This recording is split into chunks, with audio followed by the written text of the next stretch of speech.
further management. There are everyday actions to help prevent the spread of respiratory diseases. Wash your hands. Avoid close contact with people who are sick. Avoid touching your eyes, nose, and mouth. Stay home when you are sick. Cover your cough or sneeze. Clean and disinfect frequently touched objects with household cleaning spray. For more information, visit cdc.gov/COVID-19. This message brought to you by the National Association of Broadcasters and this station. The following program is paid for by Barbara Arnwine.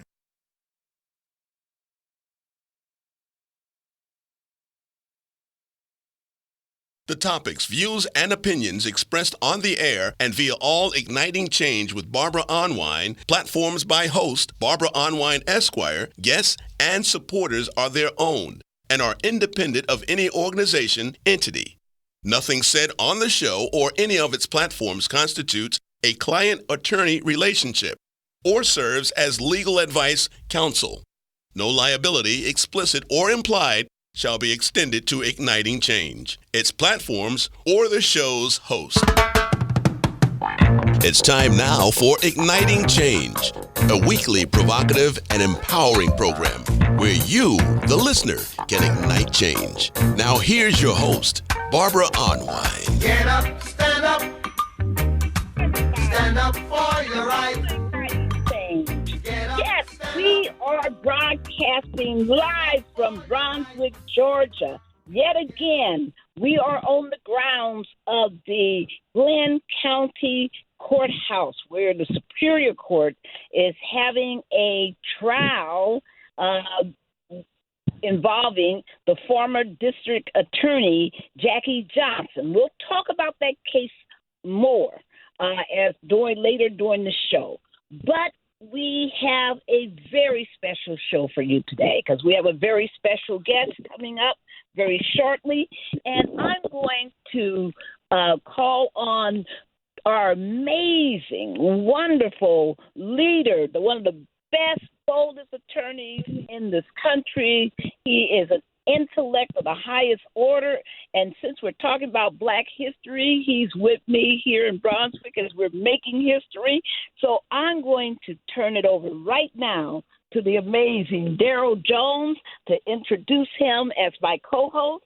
And he will tell you about our first amazing guest who is expected momentarily. Yep, good afternoon, everyone. Good afternoon. Oh, it's so exciting, Barbara, to be here in Brunswick, Georgia. We're here at the trial of Jackie Johnson, the disgraced former district attorney in the Brunswick Circuit who failed to prosecute the three killers in the Ahmaud Arbery case and then the investigation. So, it's very interesting to be here with the Arbery family as we're pushing forward on this case, and we certainly will keep everyone abreast as developments occur. But, Barbara, one of the things that, it's got to be Tuesday, right? And it's got to be noon because we're here for Igniting Change. Yeah. When we talk about igniting change, Barbara, I cannot imagine a person who has ignited more change and has stood for the rights of more citizens in the state of Maryland than Maryland's U.S. Senator Chris Van Hollen. Just, a peach of a person, one of the people that when you think of the highest standards of integrity, that's one of the people that comes to mind. When you think of someone who's going to fight for the community and do what's right, Senator Chris Van Hollen is the name that comes to mind. He's the senior senator now of the state of Maryland, and hopefully Senator Van Hollen has joined us. Has he made it? I'm here, and thank you for your very kind words, and for all that you do to bring people throughout Baltimore the news. It's so great to have you with us today, Senator. We appreciate your time and everything. One of the things that Barbara and I have been talking about is what's happening over at Reagan National Airport with regards to the American plane that went down, that collided with the helicopter. Do we have any update with regards to what's happening over there? Well, it's very good to be with you and Barbara today. And the NTSB, the National Transportation Safety Board, is continuing to conduct its investigation. They've recovered, the flight recorders. They've the black boxes. They've also obtained the training and flight logs for both flight crews, both the airplane and the helicopter that collided. So it's really important, of course, that they continue to do their investigation as diligently as possible. We've been in touch with some of the families who lost loved ones, and our hearts continue to go out to them. In Maryland, we lost about 11 souls, and I just can't say, how much we are sorry for their loss, as we also thank the first responders, including many who came from Maryland to help, with both the early hope for rescue efforts and then the recovery effort. Well, and sir, I know that this wasn't new for you with regard to the concern that you've raised with Reagan National Airport and the volume traffic, airline traffic, airplane traffic that's going there. I know that you and Senator Kaine, certainly, the two local federal elected officials have really raised the flag of concern with regards to the volume of airlines and airplanes that are going to Reagan National.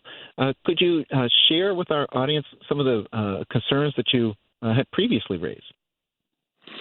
Well, you're right. I've had ongoing concerns about the congestion in the airspace at National Airport. It's the most congested airport in the country.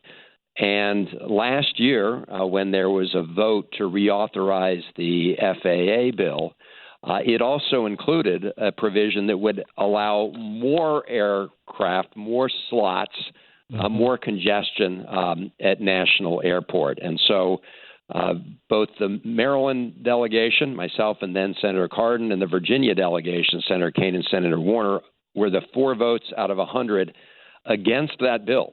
Because we were very concerned. And whatever the outcome of the investigation into this collision turns out to be, we do need to address this ongoing congestion issue. And I remain, opposed to adding more flights to the airport that's already the most congested in the country. We need to put public safety first.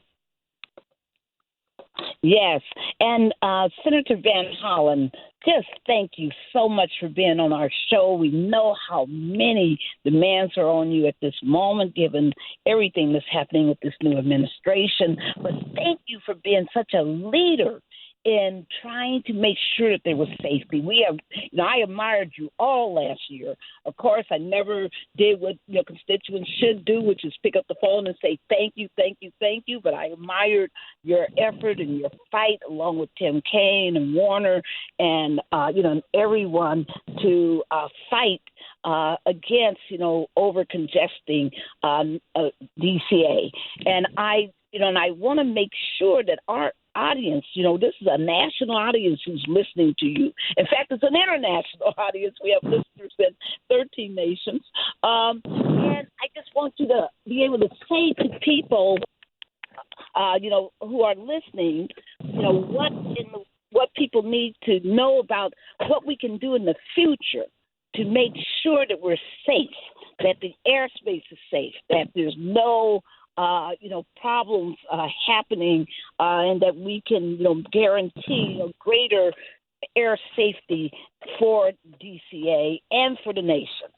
What can we do? What do you want? Well, there are two things. Yeah, no, thank you for your generous words. And there are two things that we can be doing, and this is not just with respect to National Airport, but to all airports around the country. We need to be increasing the staffing for the FAA, for the Federal Aviation Administration. I mean, there are many airports in the country where there simply are not enough air traffic controllers.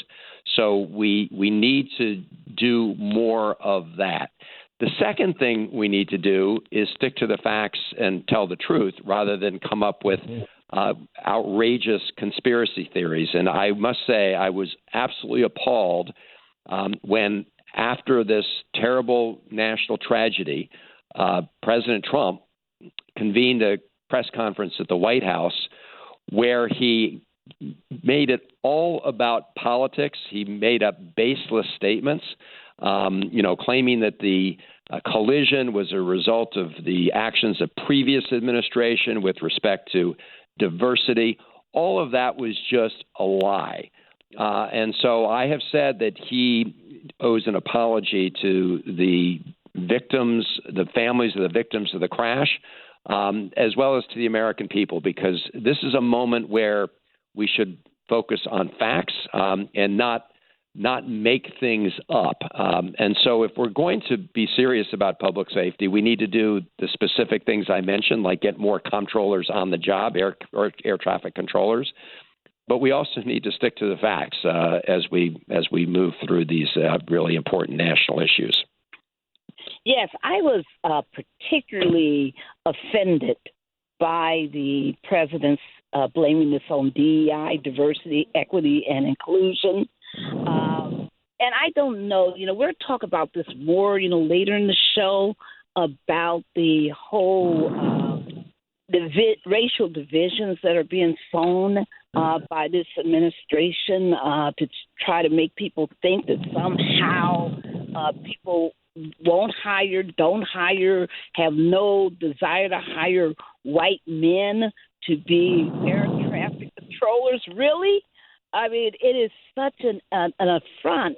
And I was wondering if you would be able to say, something about, the just what's really going on with our efforts to make sure that other people have an opportunity to apply, but that all people are considered for these critical jobs. Well, you're absolutely right. If you're hired to work at the FAA as an air traffic controller or any of these other positions, for federal employees, the bottom line is you have to be able to do the job. You have to meet the standards, and everybody there does. And so this is why the president's comments were so poisonous, as you say, just gratuitously racially divisive, and just a big lie. And unfortunately, we have somebody in the White House, in my opinion, who doesn't want to bring people together, does not respect the dignity of every person, but wants to pit people against each other, based on race and based on ethnicity or religion. And that press conference in the aftermath of this national tragedy was an example of the fact that he just wants to sow division. Here we are after this terrible plane crash, one of the worst in decades in the United States. And instead of, focusing on the facts, the president uses an opportunity to engage in political finger pointing. I'm very concerned of what's happening in Washington right now. There's this ongoing effort to replace qualified federal employees, people who have been selected based on what they know and their experience, and that standard applies to everybody, regardless of race or ethnicity. And what the president wants to do is eliminate about 60,000 of those positions that currently are based on qualifications and replace them with political cronies. He wants to convert these slots from merit-based civil servants into politically based civil servants. So it's based not on what you know, but on who you know. And that will do grave damage to people throughout the country, because we have a merit-based civil service now, and they provide important services to the American people. And I don't think anybody wants a political hack, in charge of important positions at the FAA or any other agency that deals with the health and welfare of the American people. So this is a really important moment for us to be having this conversation. Yeah, and Senator, it's a page that comes directly out of the playbook of Project 2025, where they want to remove certain people and bring in these loyalists, and it's almost like we just continue to see this now rear its head as it's moving across the federal government with various federal agencies. But, I really wanted to take this moment, and Barbara and I both wanted to take this moment to say, because both Barbara and I